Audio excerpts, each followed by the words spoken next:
Washington. The chairman of the Senate Intelligence Committee says Facebook should testify as part of its probe into Russian meddling in the U.S. 2016 presidential election, and that the social media giant seems to have been less than forthcoming with Congress.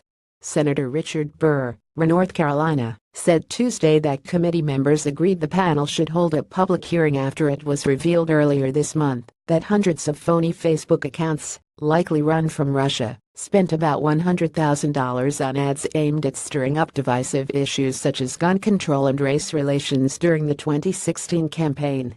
The panel is one of several in Congress probing Russian interference and any connections to President Trump's campaign.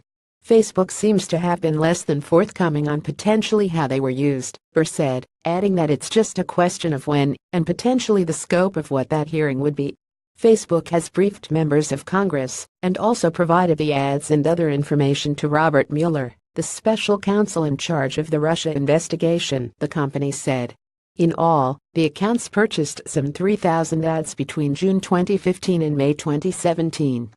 While the ads didn't specifically reference the election, a candidate or voting, they nevertheless allowed divisive messages to be amplified via the social media platform, the company's chief security officer, Alex Stamos, said in a statement September 7. In addition to the 470 accounts that appeared to be run from Russia, Stamos said its investigators also discovered an additional $50,000 in spending via 2,200 ads that might have originated in Russia, even including ads purchased by accounts with IP addresses in the U.S., but set to Russian in the language settings. Lawmakers have said they want to know more about the content of the ads pushed out by the Russian-based Internet Research Agency and whether they targeted specific voters or locations in the United States.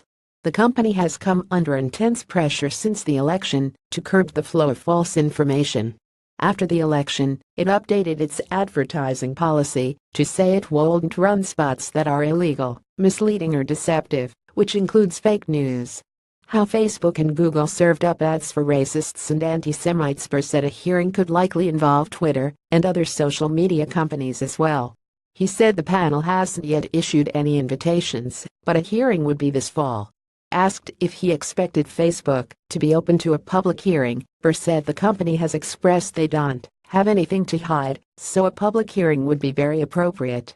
Facebook spokesman Andy Stone wouldn't comment on a hearing, but said the company continues to cooperate with the relevant investigative authorities. CNN reported earlier this week that Facebook turned over the materials after receiving a search warrant. Former federal prosecutor Renato Mariotti told CBS on Sunday that if a warrant was issued for Facebook materials could be the biggest news in the investigation since the raid on Manafort's home in May. For the first time here, what we've learned, assuming that the Wall Street Journal's report about a search warrant is correct, is that Bob Mueller went to a federal judge and presented evidence and convinced the judge that a crime was committed involving foreign individuals contributing to a political election here in the United States through their actions on Facebook, Mariotti told CBS News' Elaine Quijano. Mariotti said Mueller would have needed to do two things to secure the search warrant: prove there's good reason to believe a crime occurred and lay out evidence that the crime existed on Facebook.